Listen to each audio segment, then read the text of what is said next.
everyone, this is Vagdevi. They are my friends Dikshita, Asini. We are together prepare this project named Design Data to Analyze. Now our friends ready to explain this project. The primary goal is to provide an automatic alert when rain starts. Works on the principle of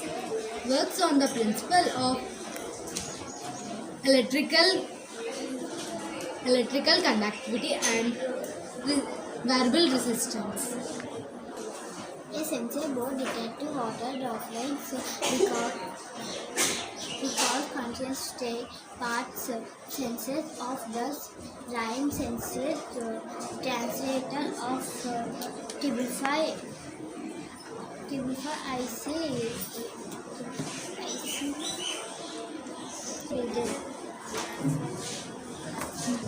It is used in agriculture for automated irrigation, home automation and automated wipers.